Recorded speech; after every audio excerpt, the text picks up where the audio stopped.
MeMonster. Chapter 91.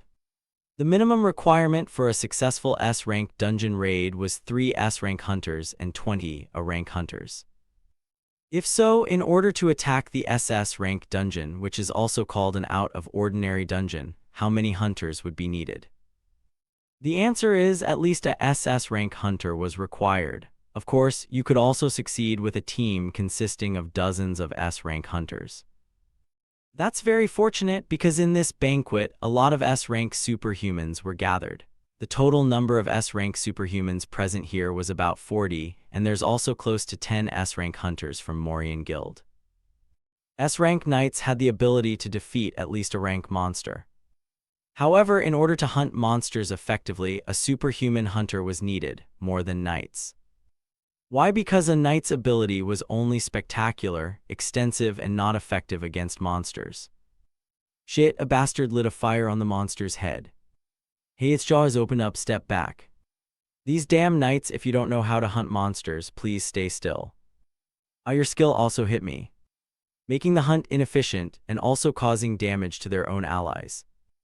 In addition, monsters had a different body structure from humans. They shouldn't attack the monster with the same weak points as human. By the way, that's the only thing the knights know, so what can they do?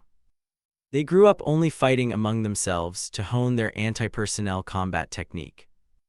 All of their battles weren't life-threatening. It was nothing but a show to entertain the eyes of the audience with brilliant superpowers and powerful power.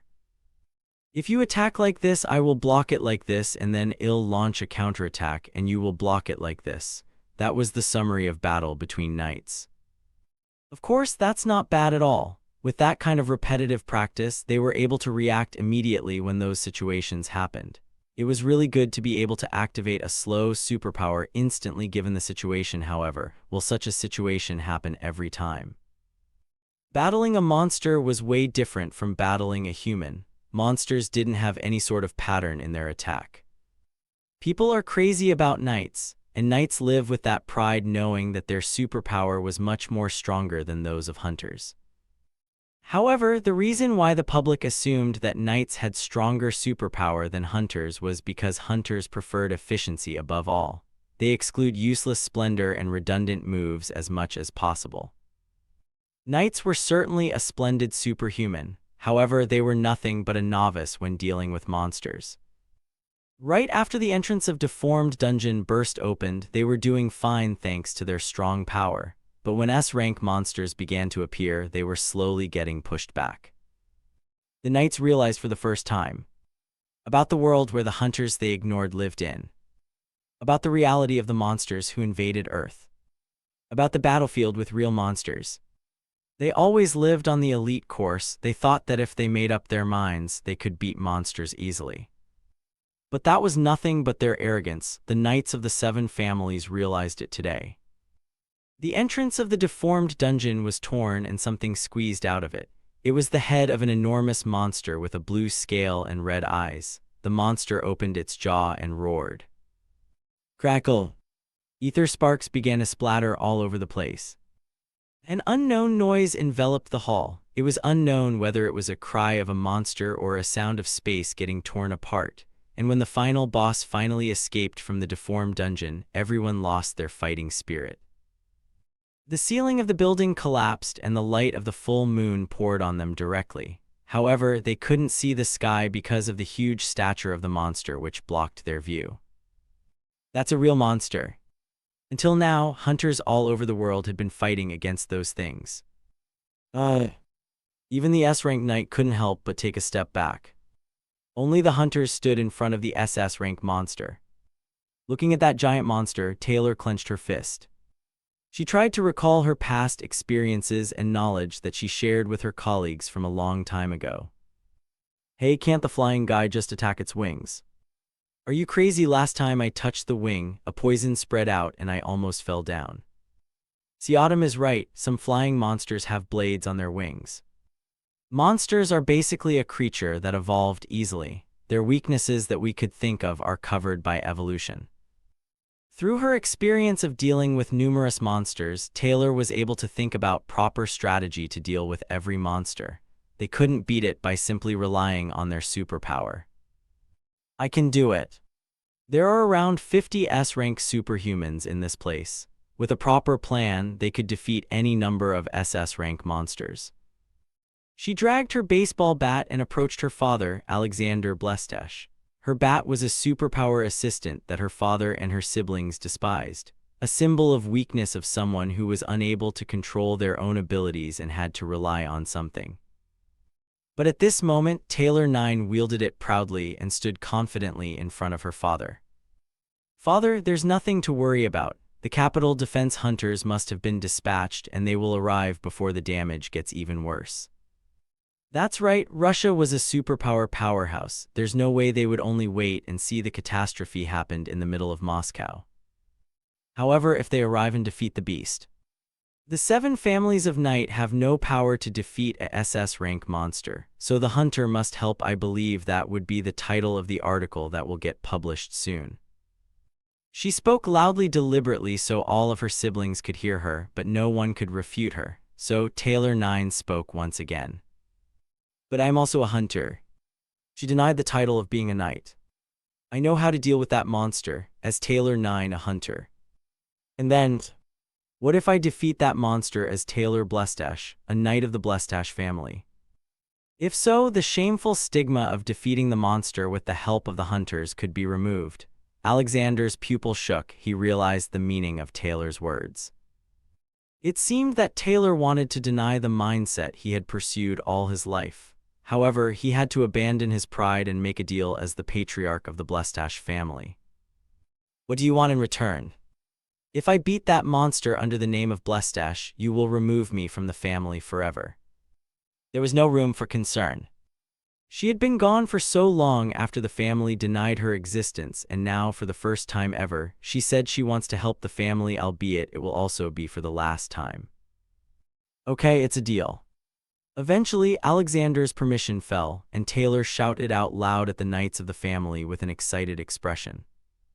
"From now on, I'll tell all of you about the proper strategy of how to deal with that monster, so I'd really appreciate it if our honorable knights follow my lead." She was far from the word leadership, and she was also very bad at issuing commands and giving explanations, so she only conveyed the necessary information in a very simple and ignorant manner. "If you touch that baby's neck, it'll open its mouth right. No one should touch it before I tell you to do it." "Hey, you stupid shit, I told you not to touch it before I said it." "Don't hit the wings as much as possible. Understand? If you don't, try touching it. Other knights will use your death as an example to learn from, and it's good that you, who is uselessly full of pride, disappear from this world. It's killing 2 birds with 1 stone." She clearly distinguished between do not do and must do. "Shut up and just aim at the tail. Don't just stand there, but go for it." "What kind of punk little light in front of its eyes? Did you forget what I said earlier? Don't irritate its eyes with light." "Hey, I just thought about it, but if you touch its nails, it will burst." You know what I mean, right? Forget it. I'll take care of it by myself." Her plan was based on the knowledge and know-how which hunters had been studying for decades while fighting against those monsters. She didn't have enough time to explain it all. Nevertheless, she showed it all using her own body. The reason she wasn't scared of the SS rank monster was because she knew about the monster well. As a ranked knight, Alexander was also forced to follow Taylor 9's instruction, and he had no choice but to regret his decision of disowning Taylor from the family. Because it's a beautiful light. The ability that Taylor wielded resembled the ideal form that Alexander had pursued his whole life. Blestesh had a total of 9 children, and they all dealt with light, but each of them could only deal with one specific form. Some made rods of light, some shot light bullets, some made beams of light and swung it, and some made a shield from light. Eventually, all of her siblings met their growth ceiling, and none of them could reach SS rank. Wouldn't his youngest daughter, whom he thought as the weakest one in the family, be able to use all forms freely? Taylor 9 handled light freely.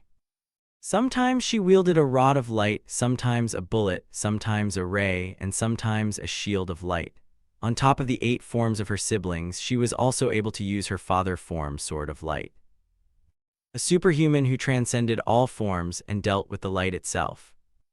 Alexander Blestash trembled in front of the fact that his youngest daughter, Taylor Blestach, was the closest one to SS rank in the whole family. He had abandoned someone who could realize his long-awaited dream of SS rank for honor. What the hell have I done? Family honor, money, authority, politics, that was all good. But the reason why he raised her children strictly was to make them into a SS rank superhuman, a level that he himself could not reach. That what?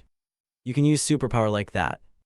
Taylor IX's ability was one of a kind. A superhuman blessed with God's blessing had appeared. They didn't have a set form of ability and could freely change their form just like Taylor. When the SS rank monster fell, people cheered briefly. Everyone was awed by Taylor IX's majesty. They had successfully escaped the immediate crisis, but no one could truly relax yet. The deformed dungeon was still open and thousands of beasts were waiting to pop out. Suddenly, a seven-colored halo poured out from the sky. People glanced towards it blankly. They saw a lone magician descend from the air with her hair fluttering. Magic, an academic study that uses essence energy as their source. That was what Morian's guild master, Avon, said to them. However, that magic was very familiar with ordinary superpowers. If she didn't explain it, they would only think that it was only an elemental superpower. That was their degree of knowledge about magic. Avon may also have thought that was all magic could do. But it wasn't. They thought that way because they hadn't yet met the best magician on the planet. The magic of a real witch with incomparable talent who was stronger than Yu Seatum, who taught her about magic, and the flower spirit who likes magic. That thing. Is that magic? Even though no one explained it, they know that what unfolded before them was magic. 4 magic circles with 4 different colors interlocked with each other like a cogwheel, and the fantastic power that poured out from there couldn't be explained as something other than magic. Sometimes a chain of translucent ice poured out and pierced the beasts, and sometimes a huge cube was created in the air to confine the beasts, and sometimes the space itself was torn apart and lava poured out from there and burned the enemies. The wizard eventually landed in front of the entrance of the dungeon and grabbed the huge magic circle with hand. Like a miracle, the head of a monster who emerged from the inside the dungeon shattered and the entrance was completely closed. Silence. Everyone was forced to shut their mouths in front of the white-haired wizard who showed up with an overwhelming presence. As she slowly turned her body and looked at the world with her transparent eyes, the camera quickly turned towards her. Yo, who the hell are you? Then Yekaterina smiled vigorously. Her dark circles and tired eyes were nowhere to be seen. Today was the happiest day in her whole life. I am Yekaterina, the magician of another league guild. Chapter 92. The situation ended quickly. The knights did not lose their honor. Long before the hunter reinforcements arrived, they had already defeated the SS rank monster with their own strength under the command of a knight. However, the knights now know the reality. The battlefield with the monsters was by no means easy, and that the world of the hunters is a lot tougher than their own. In addition, Taylor Blestash successfully walked away from her family with the permission of Alexander. On her way, all of her siblings didn't even say goodbye to her.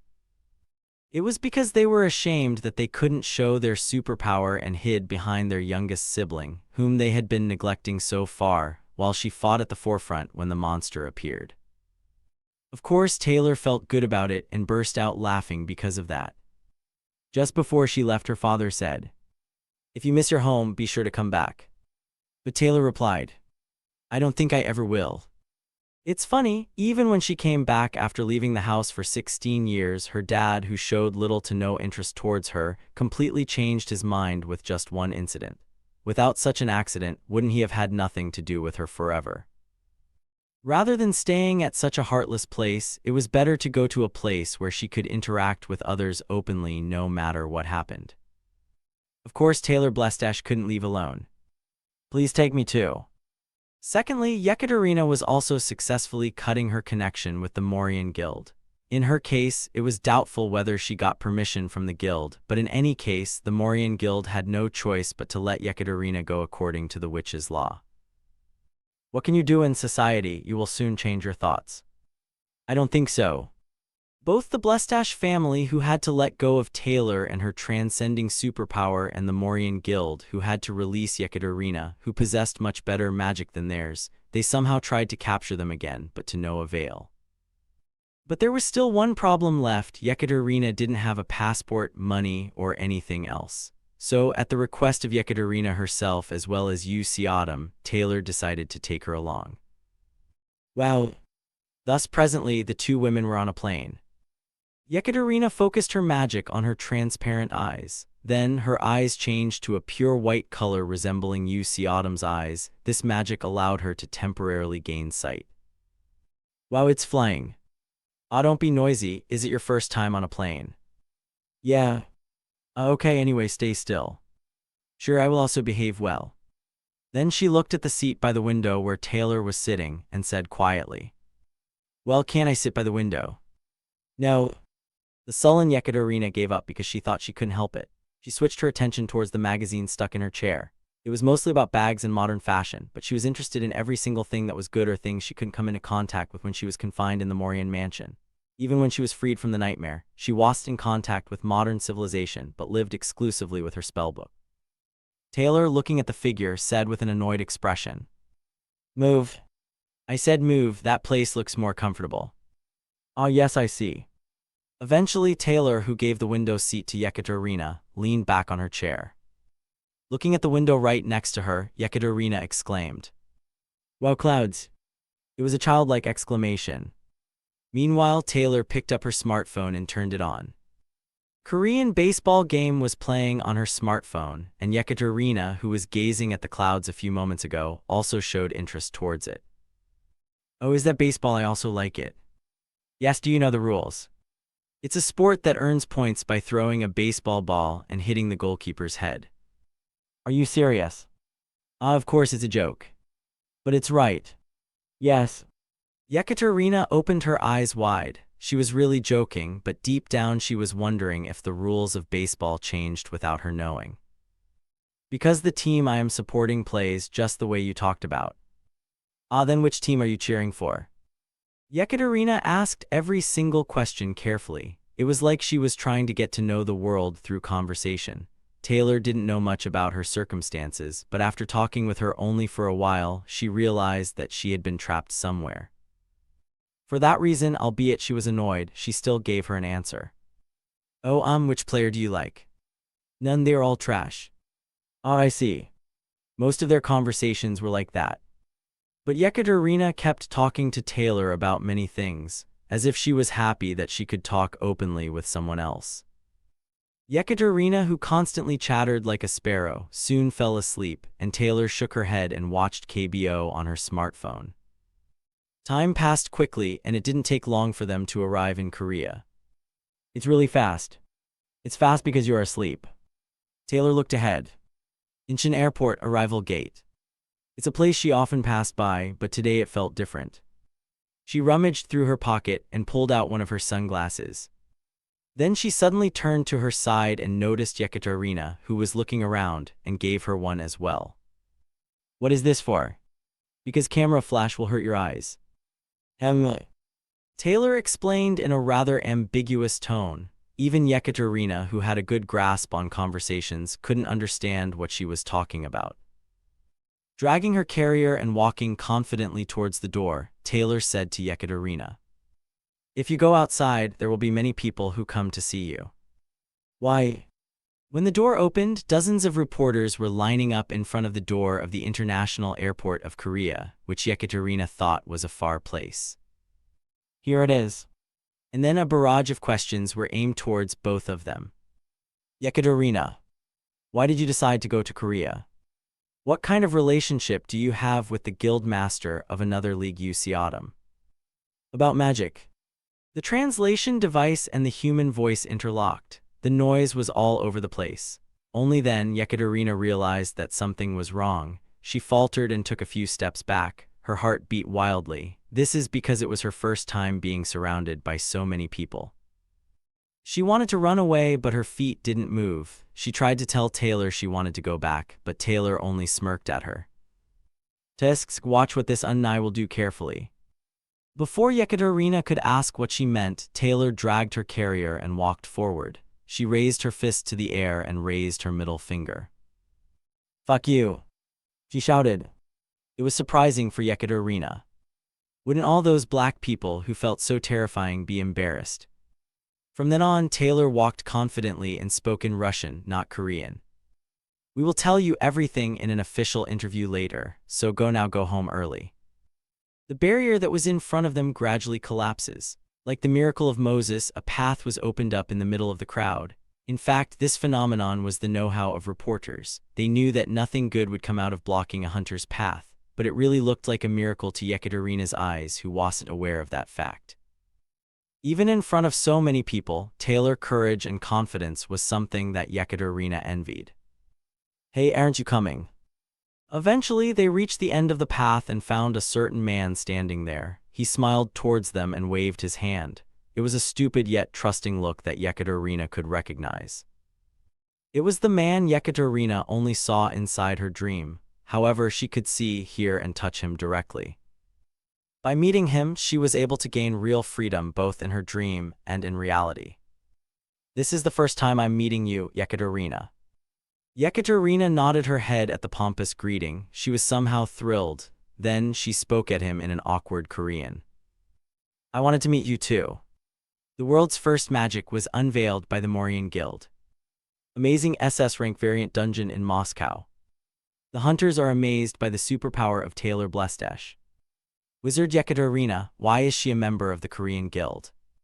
Another league possessing both martial arts and magic. Magic was revealed to the world. It was a field where even an incompetent hunter could acquire an ability through learning. Also, even those who are incompetent can learn. It was natural for the whole world to turn upside down. It wasn't because the incompetent could learn this ability, but because everyone could become a skilled person if they desired.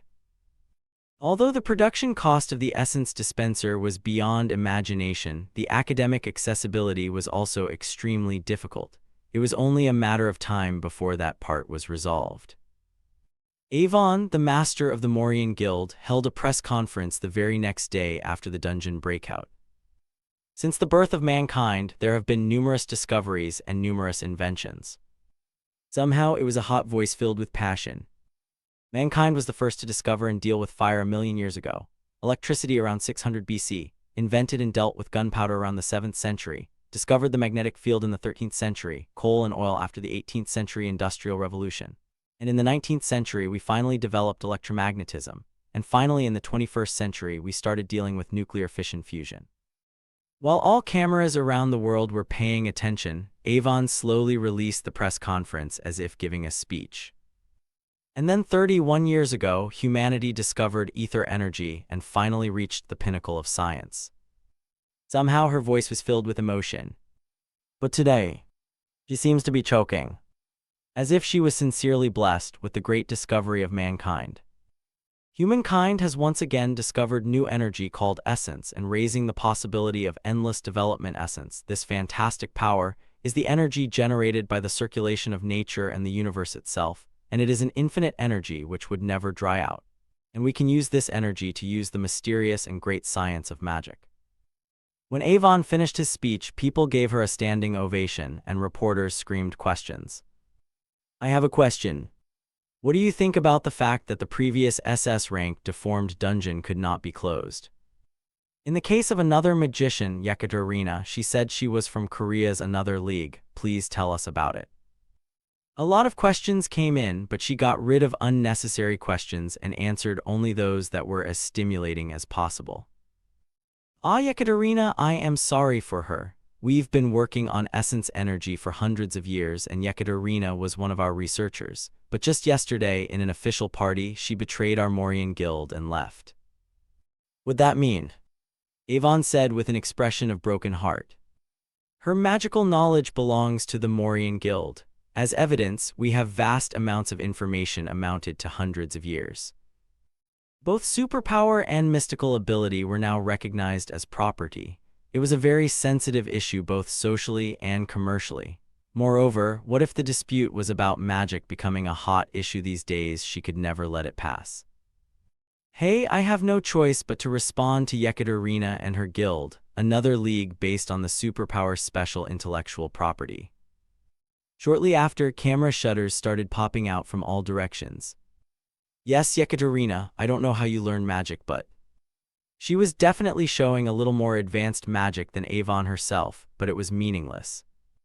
Because the origins of all magic in this world eventually began with the Morian Guild.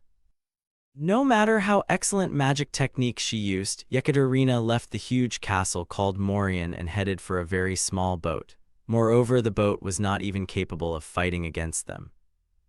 According to the witch's law, witches must keep their promises, because if they break their promise, they'll lose both their magic and eyesight. If so, she needed to make Yekaterina break her promise and make her come back on her own. Come back, Yekaterina, magic is ours. Chapter 93. In accordance with the special intellectual property rights of superpower, disputes related to superpower will be judged internationally regardless of the country. In other words, just because Koreans possessed magic, the Korean government cannot immediately take possession of it.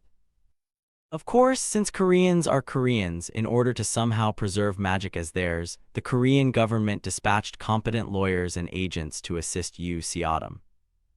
However, their assistance doesn't mean much. In the first place, the judging criterion of superpower intellectual property rights was in the end. How much can you claim ownership of those superpowers even if there's an attorney who knows the law well and good at debating? Can they really win against the evidence that Yu Seodam would present? No way. However, Korea also wanted to do their best. Since the Morian Guild has already revealed that they have been researching the science of magic for hundreds of years through YTube and various news channels after the press conference, the chance of victory of the Another League and bringing copyright of magic to Korea was quite slim. Yekaterina and Yu Seodam of Another League, please take a seat. In the case of a dispute over the superpower special intellectual property rights, a hearing was held at the International Association of Superhuman, and the interference of the country was impossible. The International Special Committee hearing held with a total of 500 attendees and more than 50 lawmakers. No wonder Yekaterina is very nervous. Seodam handed Yekaterina one of his horn-rimmed glasses. It's glasses of courage. If you wear it, you become brave. There's something like that. Sure, can't you believe me? I believe you. Yekaterina nodded and wore the glasses. Of course, there was no such thing as glasses of courage in the world. I just said it to give her some courage. Not only Yekaterina, but Yu Seodam himself was quite nervous. In his 16-years-old-long career as an F-rank hunter, he had never stood proudly on such a big stage. However, within a year, his whole life changed drastically. He killed a reincarnator, he killed a regressor, killed a reincarnated body of witches with power comparable to gods, killed a legendary holy sword that ruled the empire for 1,000 years, and stood against the Demon King and killed the world's hero as well. Of course, there's also a mix of exaggeration. However, what had happened in the past 1 year had taken Yu Seodam's mental strength to a whole new level. Thanks to this, he was able to avoid being scared stiff in such a place. But courage alone couldn't change the world, but it's a good idea to show such courage in front of the supergiant guilds like Morian and Lost Day. Courage is just the minimum preparation you need before a fight. Avon of the Morian Guild, Yu Haram of the Lost Day, please take a seat. Seodam looked straight ahead. In the case of superhuman copyright and plagiarism disputes, the association would prepare a place for both parties to present their evidence and discuss some things before deciding who is right or wrong. In other words, just like Yu Seodam and Yekaterina, Avon was also present in this place. Right next to her, Lost Day's guild master Yu Haram sat and looking towards Yu Seodam's side with a relaxed smile. Lost Day, huh? Yu Seodam knew when the variant dungeon appeared in Incheon, Lost Day was using a suspicious machine that combined magic and science that he didn't know the whereabouts of. At the time, Lost Day was very confident that they would break through the dungeon. After all, they got help from a magic-centric guild like Morian. Now that he was kicked out of Lost Day, there is no need to worry about, but the character of Yu Haram itself was a big wall that Yu Seodam had to overcome. Siadam couldn't help but sighed while looking at the relaxed Yu-Haram. From now on, we will begin the discussion about mystical ability that uses essence energy and the ownership of magic. All cameras focused on both Siadam's and Avon's face. First, Master Avon of the Morian Guild, please speak. Avon got up and gave the narrator her greeting before she walked forward. As it was a hearing related to superpower, there were originally a place to fully demonstrate the superpower or a variety of ether dispensers and ether sensing equipment, but now they have been removed and replaced with essence sensing equipment. Avon came out to the center and pressed the remote control towards the translucent screen. Things like ancient documents and materials flow out. Hello, I'm Avon. As you all know, I am a magician. Everyone, it's only been 3 days since the magic was revealed. But do you know what, in fact, magic has been studied since long ago, even before ancient Egypt? Essence energy has been discovered very recently, but our ancestors have been using the essence of energy steadily in harmony with nature and the universe, and the result has finally emerged in my generation. The screen started from a very long time ago. Ancient magical characters engraved on parchment that have been judged by experts to be made more than 1,000 years ago. With every click, the time period moved closer to the present, and finally the age of creating magic with machine in the modern world. As Avon turned to his finger, an object wrapped in a thick cloth emerged. It was a very bizarre-looking machine. Wires were connected to the white crystal ball and things like round plates were spinning around it. The device, which resembles a light bulb, can be said to be more unique than any other dispenser I've seen before. This is a dispenser that lets the magic manifest. So far, we can only use magic around B to C rank with the portable version of it, but if we increase the scale a little, we can use magic that is close to a rank, and this is also very useful for hunting monsters. Along with that, they released data about the magical machine that they have been studying together so far. The data footage, which had been filmed more than 10 years ago, contained trial and error of numerous magical machines, and it was perfect evidence that Siadam could never argue against. We have been studying magic for a very long time. Yes, Yekaterina's magic is more unique than ours. Maybe it's more advanced in some ways than our magic, but in the end, that's nothing more than a secret study of some of our magic. For that, we demand her to return all of her magic to us. Yes, that was a very good reason for the Morian Guild to argue against Siadam. They are claiming that Morian Guild was the only one that has developed magic on Earth. Apparently, Yekaterina's magical skills were better than theirs. However, all the history of the development of magic up to the present day remains in the hands of Morian Guild. That means that just because Yekaterina had better abilities doesn't mean that she could infringe superhuman intellectual property rights. Yekaterina's expression turned pale. It was some sort of trauma. Every time Avon made that confident look, she would be persecuted. She needs to hide or shall be taken away. Yekaterina's pale countenance made the audience's attention shifted towards the elated Avon. The evidence was perfect. The most important thing to do when dealing with superpower intellectual property disputes was showing them the evidence about ancestor and history. Okay, now another league, please tell us what you've prepared. By the way, there's one thing that the Morian Guild did not know. Another magic aside from their own magic existed on Earth. Sure. The situation was quite unfavorable, but Siadam has learned a lot while hunting for protagonists. And now he was ready to use them. Putting on his glasses, Siadam slowly walked toward the screen. Are there any prepared materials? There's none. There is no data. That data is mine. Instead, there was shamelessness. What are you talking about, Mr. Siadam? It's mine. They're stealing from me and claiming it was their own. While everyone was taken aback, Siadam spoke up. Well, I'll just prove it myself. How are you going to prove it? Let's point out the flaws in data prepared by the Morian Guild, one by one. At his remarks, the audience became noisy, trying to act smart out of nowhere. Siadam approached Avon and asked, "Excuse me, can you give me the remote control?" Avon looked at the narrator, and he nodded in approval. In these hearings, it was necessary to accommodate all kinds of situations. Siadam took the remote control and swiped through the data and went straight to the data about ancient times.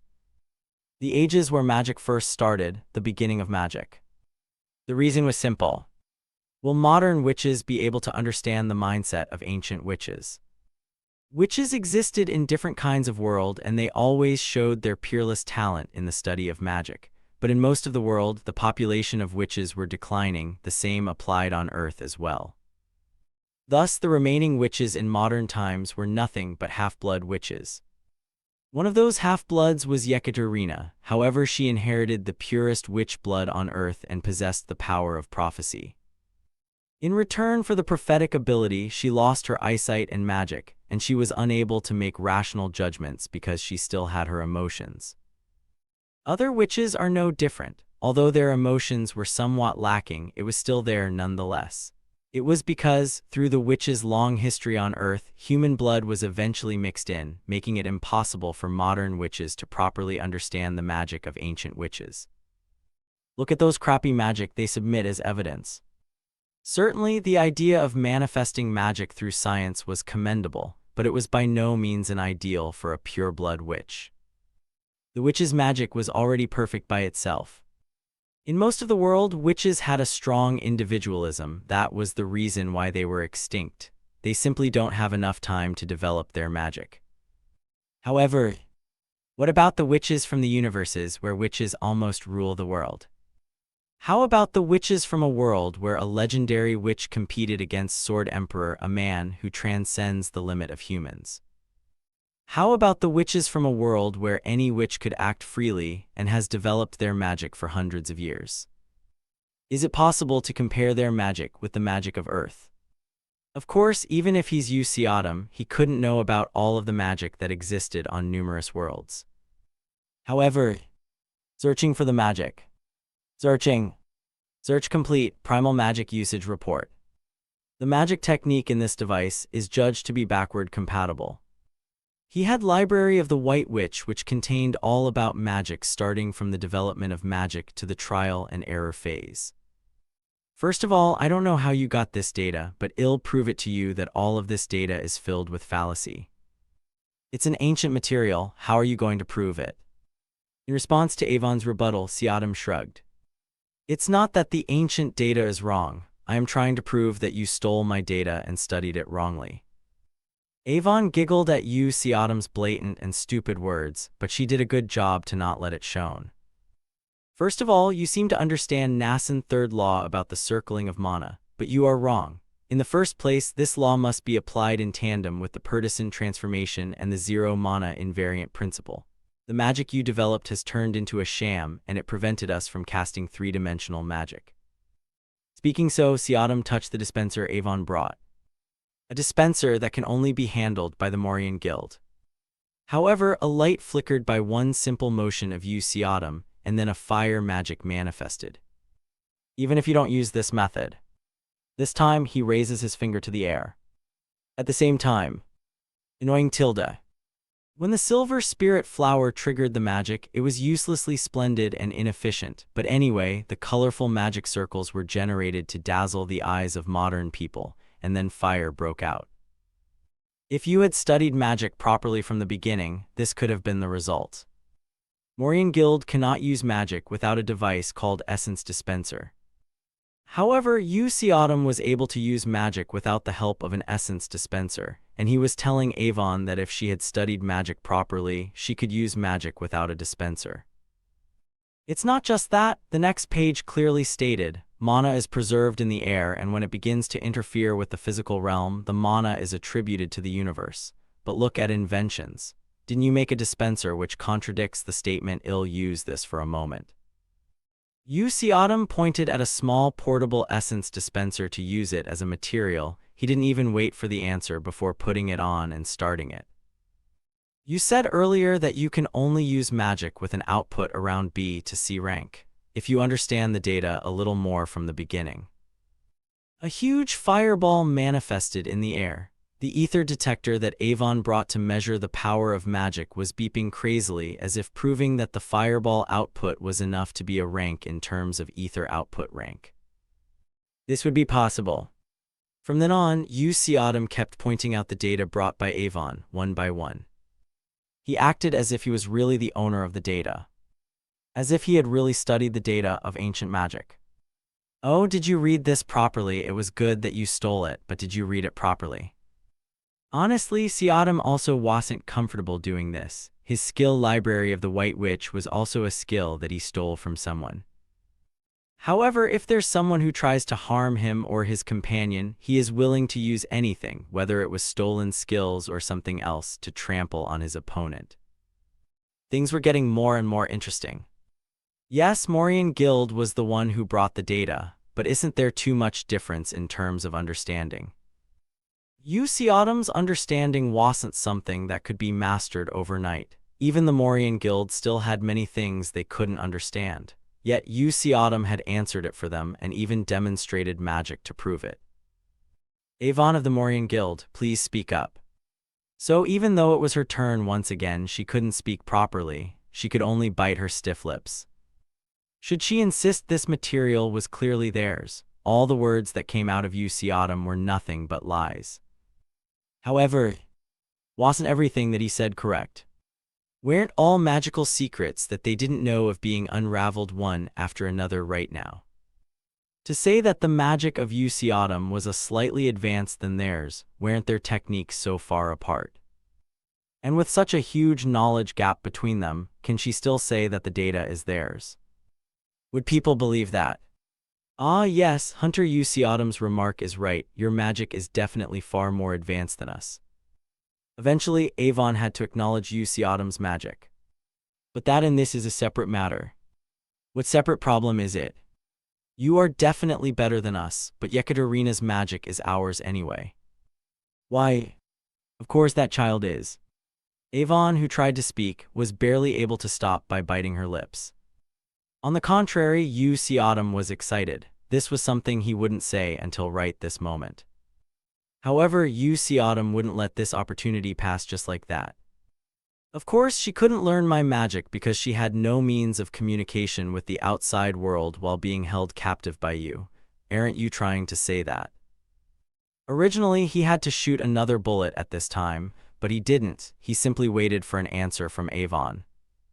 But she couldn't say anything or even contradict his claim. The moment of silence was enough for the audience to think about his statement. While everyone was thinking about the same thing enough, Siadam spoke once again. Avon, where did your guild's renowned prophet go? That's... Siadam threw another question, but this time towards the audience, not Avon. Everyone, the prophet has been active in the Morian Guild for a long time. However, no one in the world knows the prophet's face or name. We thought it was just for the comfort of the prophet. But what if they locked the prophet up in fear that another guild would steal her from the Morian Guild? What if they completely blocked all of her connection to the outside? What are you talking about? Stop talking nonsense. The witness is here now. Avon, how long are you going to be so shameless? Siadam looked at Yekaterina as he said that. In fact, just by showing the difference between his magic and Morian Guild, it would clear the suspicion of plagiarism. His magic would have been recognized as another individual's magic. However, Siadam didn't stop there. That's because he tried to completely sever the ties between Yekaterina's magic and the magic of Morian Guild.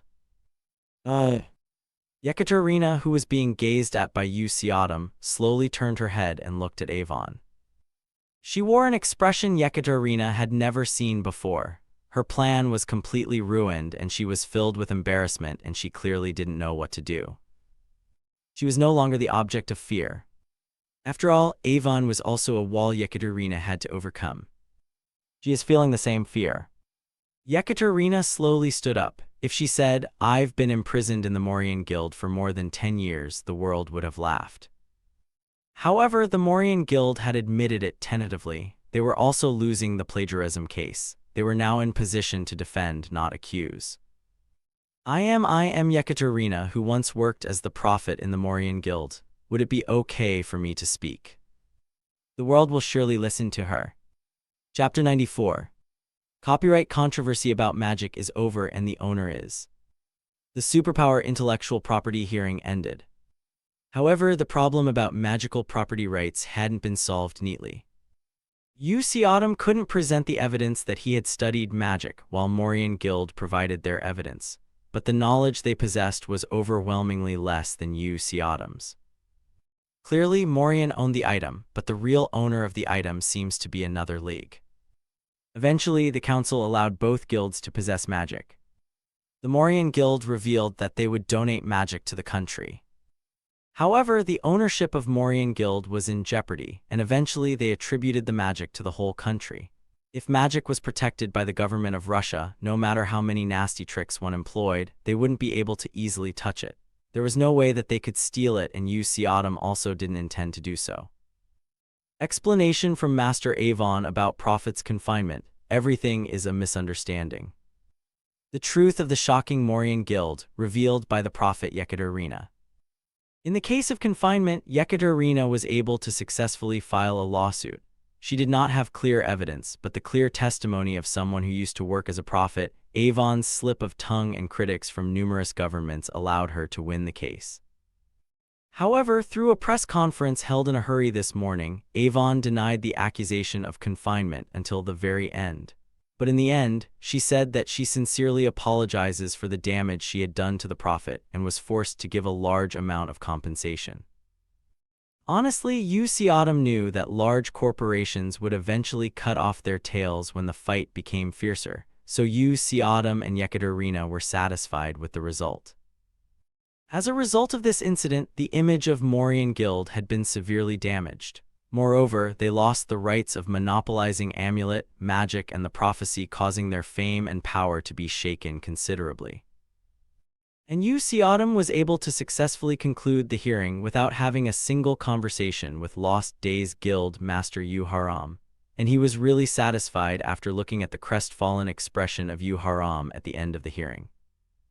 And currently, I still can't believe it. Yekaterina opened her mouth while riding on a van towards Seoul. She still had her dark circles under her eyes. Every time Yu Xiaodam saw Yekaterina, she always looked tired. However, it has become worse recently. Of course, in contrast to her tired countenance, Yekaterina had a sincerely happy smile.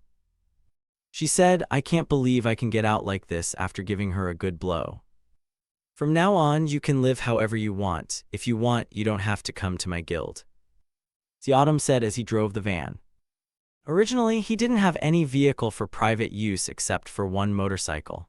However, with the recent achievement of another league, Weapon Company Leaguer sponsored the guild with this van. In this van, a portable ether crystal safe, as well as an ether dispenser, could be loaded. It was designed to be able to withstand monster attack to some degree.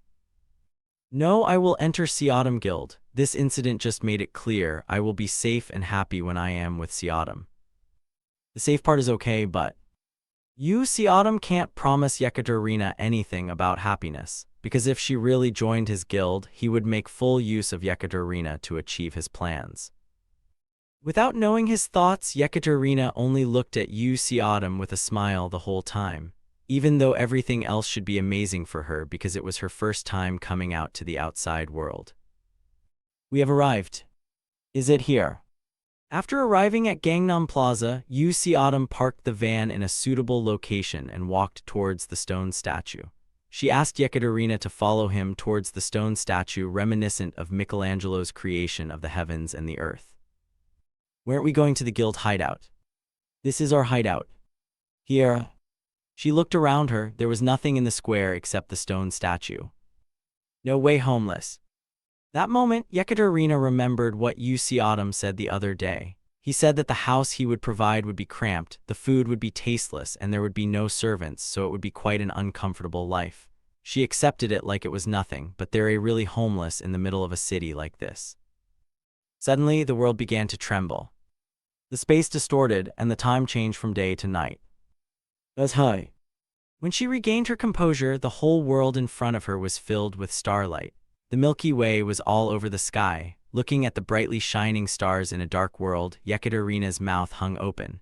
Then she looked at the numerous silver buildings in the distance. "This is our hideout. Oh my God, how a place like this." Before she could continue her words, numerous colorful little spirits rushed towards them and bowed in a 90-degree angle. "You are here, big brother." Yekaterina was surprised because it was her first time seeing a spirit. Yu Xiaodam said lightly after looking at Yekaterina's expression. "They are my bread shuttle." Then he pointed his finger to a distant place. These guys are the one who grow lettuce in the greenhouse over there. Lettuce. They also grow tomato. Since they were spirits that live by receiving life energy, the floating garden was filled with numerous plants. There were also vegetables such as lettuces and tomatoes, which contained Yu Xiaodam's personal favorites. Well, would you like to stay here? I think I can give you one building because there are too many vacant buildings anyway. These guys are quite capable of doing anything you asked for. A while ago, I gave a cookbook to some of the fire spirits and they did better than I expected. Well, even if it's not as comfortable as a mansion, nothing will be uncomfortable. At his word, Yekaterina shook her head. No, this is really. The Morian mansion was incomparable to this place. This place had a much more luxurious environment. She still couldn't take her eyes off the countless starlight and spirits. It was a sight that she thought she could never see again after she lost her sight. It was very, very beautiful that something overflowed from inside her heart. Would you like to see more? Yekaterina nodded and slowly looked around another league's hideout. It was such a gorgeous place. She wouldn't mind spending the rest of her life here in this place. She walked around the public garden for almost half a day like that and was able to get acquainted with the spirits. Soon Yekaterina entered the office and Yu Xiaodam said to her, "It's my office, it's still sloppy, but I worked pretty hard." Yekaterina read the documents all at once with the help of the mana on her fingertips. It's a spell that only experienced witches could do. Neither Xiaodam and Avon could use this spell. She nodded in understanding. Yeah, you worked really hard. Yekaterina said that to make Yu Xiaodam feel better. But the truth is, in Yekaterina's eyes, the documents were full of flaws. It is a chronic problem of a guild master who is a former hunter. They weren't able to manage the business side efficiently. Yu Xiaodam's management skills were quite awful. He must have worked hard, because countless law books and documents were scattered around the office. However, in this world where talented was more important than hardworking, Yekaterina liked the hardworking Yu Xiaodam more than the talented Yu Xiaodam. So far, you did well. In the future, I will work harder. Saying that, Yekaterina rubbed her tired eyes. Somehow, these days, she was getting more and more tired, but that shouldn't be a hindrance for her. She approached Yu Xiaodam and tapped his shoulder with her finger. Then I want to sign up to the guild. Tingle. Well, what happened? At the moment, a dizzying and intense electric pleasure came up towards Yekaterina's fingertips. With her confused eyes, she alternated between her own hands and Yu Xiaodam's. Then once again, she places her hand on Yu. Tingle. Again, the dizzying sensation assaulted her body. Just what's happening right now? Are you sick? Oh no, that's not it. It was a strange feeling. It was as if her body was being supplied with energy. It felt like someone who had been driving a car with an empty tank had just filled it with fuel and now couldn't control how smoothly the car went. She gingerly placed her hand on Yu Xiaodam's shoulder. As soon as her hand touched it, the thrilling and dizzying sensation that seemed to make her lose her mind slowly spread throughout her body. What the hell is going on? Then Yekaterina noticed a change in her own body. Her body, which felt heavier in the past few months, had become lighter. The accumulated fatigue which always made her want to close her eyes were slightly gone. Don't tell me this is. Yekaterina belatedly remembered that her soul was bound to Yu Xiaodam. The attribution of the soul, neither Yu Xiaodam nor Yekaterina knew what that meant. However, she was able to roughly speculate. Doesn't this mean that I cannot receive natural energy from nature? Soul was present in every life. That soul forms the power to live in harmony with nature. But what if the soul was currently tied to someone else's body and not your own body? It meant that you had no choice but to receive the energy of life through that other person. Yekaterina spreads her palms and puts her hands on his chest. This time she acted boldly. Then, an intense pleasure that could not even be compared to before penetrated her body. It seems that she would draw all the energy she has not been supplied to at once. This will be dangerous. Eventually, she couldn't hold on to it, and after lifting her hand, she sat down in her seat. Yu Xiaodam hurriedly grabbed her and raised her up. What happened? Are you sick? Do you have health insurance? But she couldn't answer. Since Yekaterina's arrival, the guild's administrative division had progressed greatly. In the days where she was confined, she still studied various subjects, and although she didn't know much about the laws or culture of Korea that changed recently, she was at least much better than me. How's the progress over there? I think we've already occupied half of it. Jin Haiji's voice flows from the smartphone. Presently, Murim people were trying to occupy House of the Goblins, a wandering dimension that I had opened in order to create their own space, just like how I used the dead spirit's floating garden. Floating garden size was rather small and the number of spirits weren't much either, so it was possible to turn them into his subordinates using the life force. However, House of the Goblins was an enormous dimension. Its size was almost half of that of China. There was also a significant number of goblins, so there is no way they could be subjugated using my life force. Also, there's no need to create more subordinates. The spirits couldn't get out of the floating garden and the goblins were the same. I took the spirits under my wing because I need subordinates to cultivate and repair the floating garden, but isn't the population of Murim people already large enough? You guys are so fast. I think we will soon reach the Goblin King's residence. There are 3 SS-rank goblins in that dimension. If it appeared as a dungeon, it would be a disaster, but fortunately, the world was already perishing and it wouldn't have turned into a dungeon. Okay, please tell Xiao Yungyeon that I am going to visit her by the time the dungeon was cleared. Yes, Her Excellency will be pleased.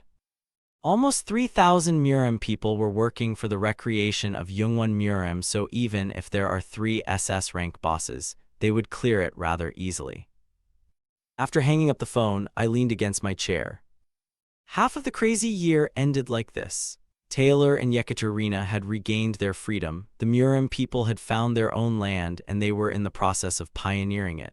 I also had announced my magic to the world and had it recognized as a property right. Now the only things that left was for the guild to grow explosively. But, Hunter, you see autumn. Yeah. The worlds in danger of destruction are gradually increasing. Kyoka. After all, work in reality was only work in reality. My main occupation doesn't change. It was to hunt a protagonist. At first, I started it just to live and to steal talent. However, its significance was gradually changing. Are there no other protagonist hunters? If there were any other hunter, I wouldn't have to worry like this. It can't be helped, let's go to work.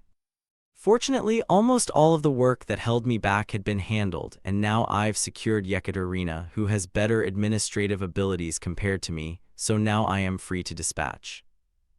Through the smartphone, I roughly told all my acquaintances that I am going to be dispatched. Let's see the quest list. Yes, I will prepare the list of requests. The focus is on a world that is gradually approaching destruction.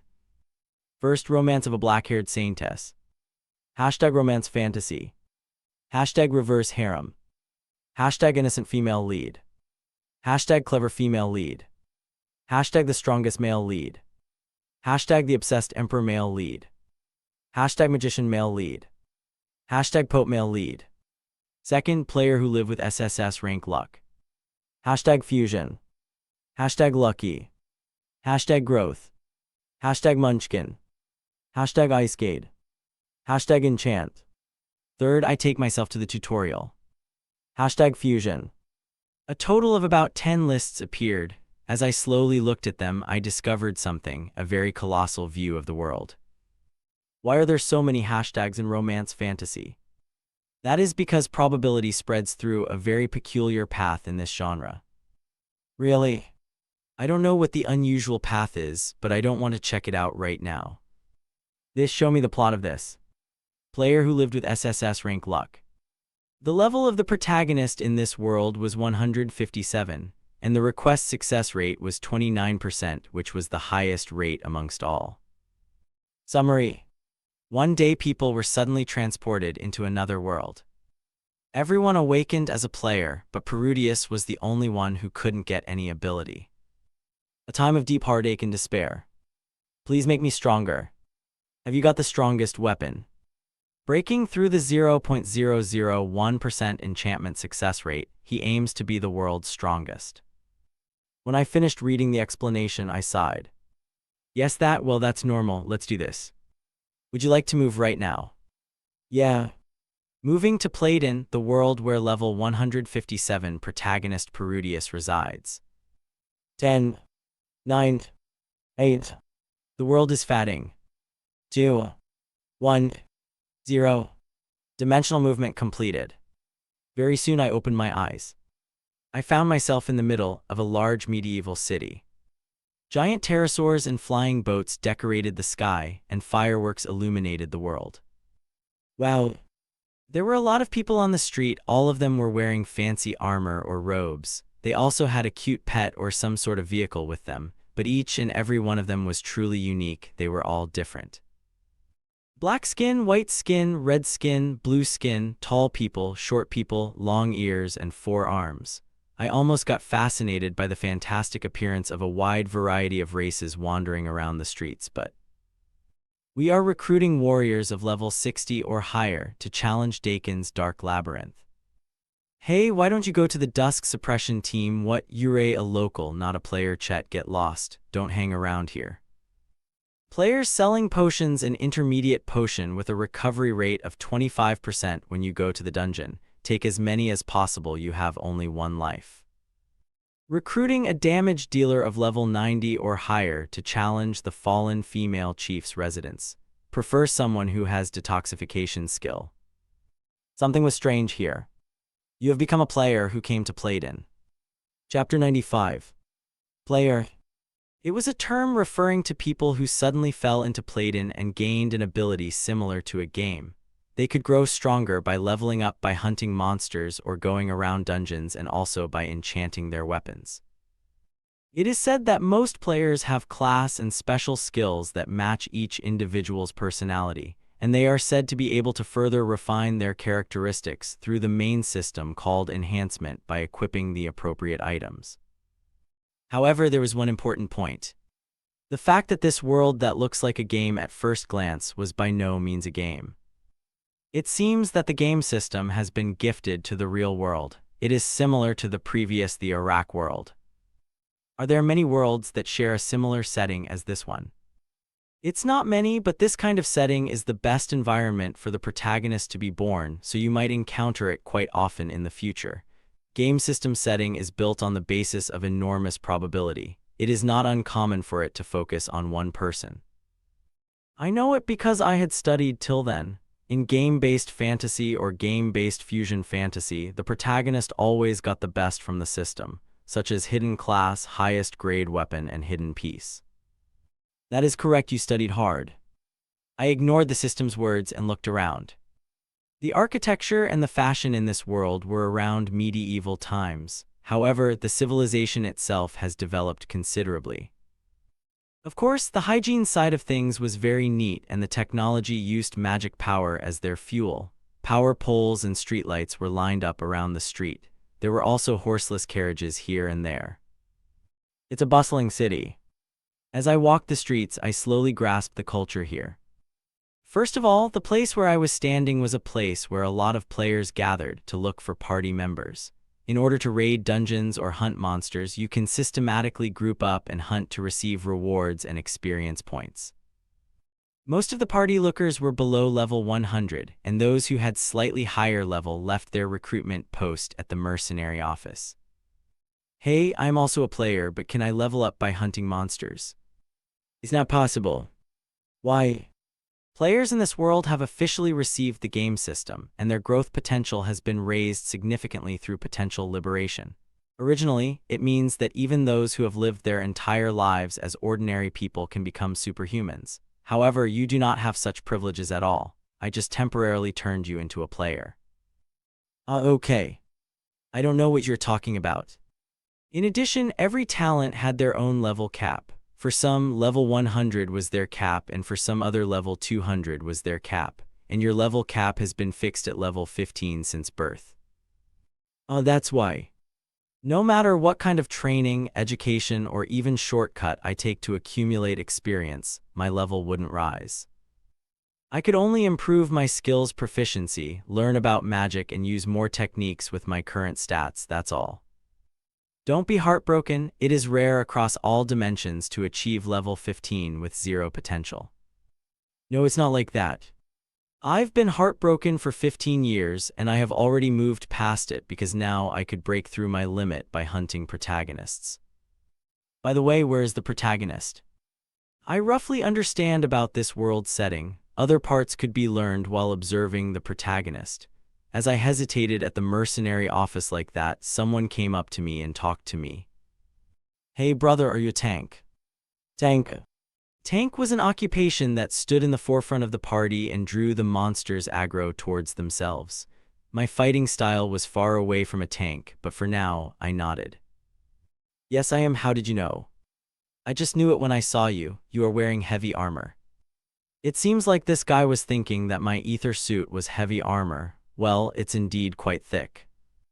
That armor at least looks unique to epic grade item. I think the defense is also high. What is your level? I am going to raid the Doom High Pike, but you need to be at least level 80 and have a weapon with level 3 enchantment. Enchantment. The system indeed said that there is a system called enchantment in this world.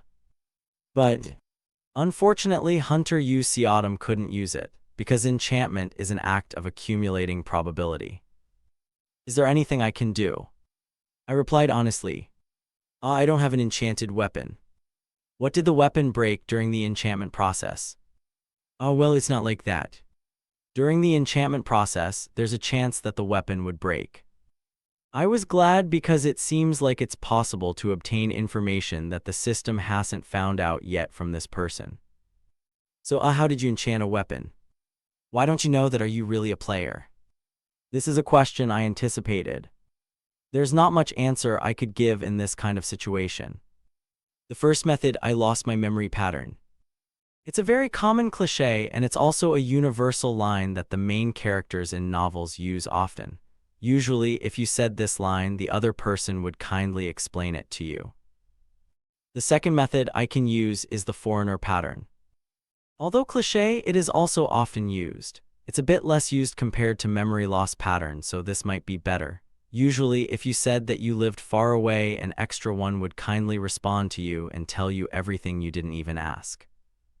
Because I lived in a faraway place, I don't know about enchantment. If you're A-okay, could you please explain it to me? Oh, I don't have time, go somewhere else and ask. Right. It was a cliché that could only be used by the protagonist. In the end, I had to snoop around the mercenary offices to inquire about the enchantment and item system. Where did you come from that you didn't know about this thing? Are you really a player? It was quite easy to acquire that information. I was able to hear about enchantment by asking a free talented player. Items are divided into 8 grades: normal, common, uncommon, rare, unique, epic, hero, and lastly legendary. However, only 2 players in this entire world have obtained legendary grade items. Who is it? It is Protagonist, who appeared like a comet a few years ago and awakened to the legendary class Braveheart and Passios of the Black Knights Guild. Don't you know both of them? I know one. Of course you know. If you don't know about Protagonist, who is going to fight against Black Dragon King Carcaston, you are not a player. I didn't know much about him, I just knew it because he was the protagonist of this world. You can do enchantments anywhere and anytime you want. However, the problem is that the success rate is atrocious. The success rate is 50% for the first enchantment, 25% for second enchantment, 10% for third enchantment, 5% for fourth enchantment, and the fifth enhancement is 1%, which is very awful. Crazy. Well, rumor says that there are actually quite a few legendary weapons. However, everything must have burst in flames. Passios' weapon, once called the strongest, is on 7th enchantment, but Protagonist took the place of the strongest when he succeeded enchanting his weapon to 10. Although Protagonist has lower level than Passios, that gap will soon close. It's okay to assume that no one can go beyond Protagonist anymore. Wow. 5th enchantment success rate was only 1%, but he enchanted his weapon to 10th enchantment, you say.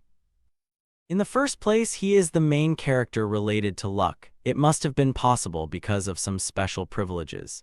Thinking that way, Passios, who succeeded enchanting a legendary weapon to 7th enchantment without even correction of the protagonist, felt even greater. Do you have any more questions? No, thank you. Okay, may the god of enchantment be with you. I hope that Protagonist is passing by and his luck will come to us as well. As I said goodbye to him, I left the mercenary office while feeling troubled. Enhancement items level up. I can't use the system, however, when I talked to the mercenary player, I noticed one very good thing. It was the fact that I could use the item well. In other words, if I can't reinforce, can I take the finished product that has been reinforced? As the inventory rank rises to S, it is now possible to bring items of a fairly high grade back to Earth. The other day, I left a 2nd grade ether blade in another world, so I was using a 3rd grade right now. System, please find out how high is the 3rd grade ether blade in this world ranking system. When I sensed the energy, 3rd grade ether blade was confirmed to be a rare grade in this world ranking system. Considering that the limit of items that could be stored in the inventory S rank was a named grade, it means that I could bring items up to the hero grade to Earth. I have a lot of time anyway. The time difference between this world and Earth was 18 times. Even if I stay here for more than a month, only 2 days would have passed on Earth. I also heard that there are quite a lot of bandits who loot other people's items in this world, and most of them were intertwined with the protagonist's storyline. What if I deal with them first? I think it's killing 2 birds with 1 stone, as I could get items and feel like I am doing something good even when I am doing bad things. Hunter, you see Autumn the protagonist. Just wait for now, I'll do it all. Do you believe in me? I have no one else to trust except see Autumn. Hey, don't worry. Somehow the client asked in a sullen voice. But you probably have plans on how to hunt the protagonist, right? To that I answered without worrying. Maybe. How long I've been here, there's no way I already have plans in my mind. Think of it with common sense. How do you get a guy who has a 10th enchantment weapon? So wouldn't it be a little easier to deal with him when I become stronger by enchanting? This is all part of my plan, okay? Yes. Eventually, the client had no choice but to accept my words. In the southeastern part of the Palladian continent, along the road that connects Kingdom of Su and Dwarven Kingdom, there's a wide forest called Ceridin Great Forest. Due to the nature of the forest, different kinds of races and monsters inhabited this place. Therefore, it was natural for Clutan merchants to hire mercenaries to guard them on their way to do business at Dwarven Kingdom. It's reassuring to be with the players. The Clutan Chamber of Commerce hired 20 players as mercenaries.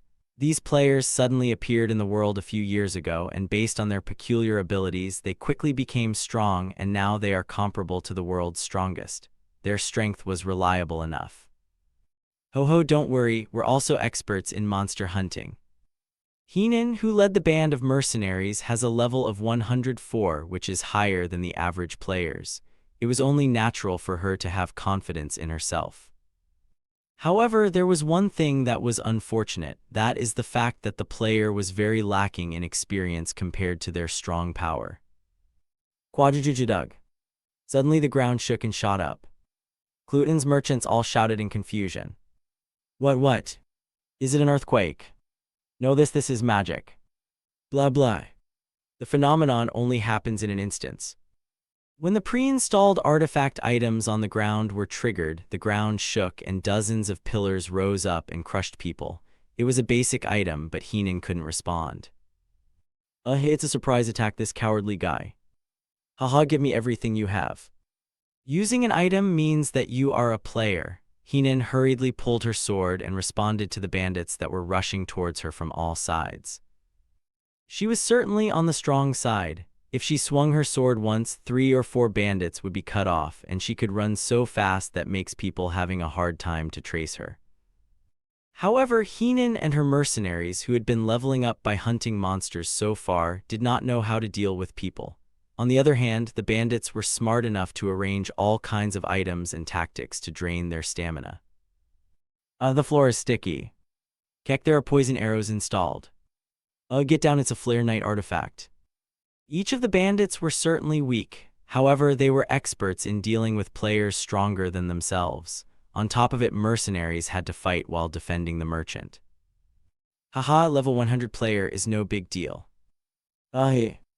In the end, it was natural in some way that Heenan and her mercenaries were defeated.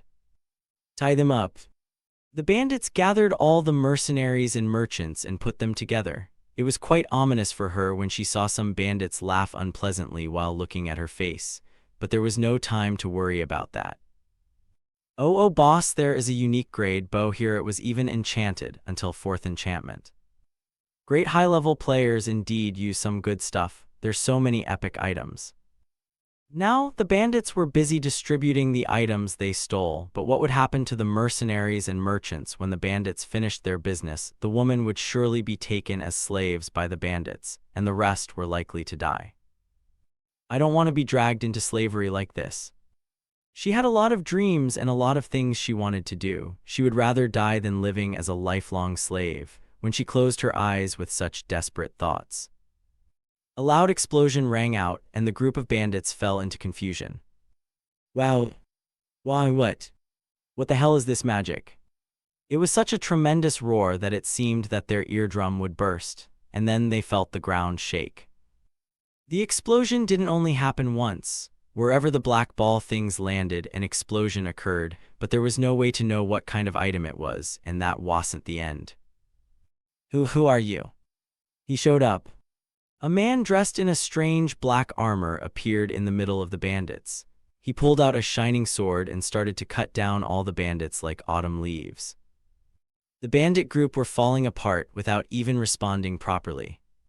In a surprise attack, this cowardly guy. Haha, give me everything you have. Somehow, conversations that she had heard before came out once again, but Heenan brushed it off as déjà vu. The battle quickly ended. Oh my god. He dealt with all the bandits by himself. The man with overwhelming power succeeded in killing all the bandits by using mysterious items somehow. Heenan felt respect towards him, so she told him with twinkling eyes. Thank you for saving me. Then the man in black armor replied. Yeah, I guess I really saved you. Bandits carried a bundle of equipment that they stole from the mercenaries. The item. Yeah. With that short phrase, the man in black armor disappeared. Heenan couldn't figure out the situation. Did he just rob a robber? More than despondency of losing her items, she was just dumbfounded and couldn't utter any words. Thank you for listening. If you enjoyed this story, don't forget to subscribe, comment, and like the video. Have a suggestion? Let me know in the comments.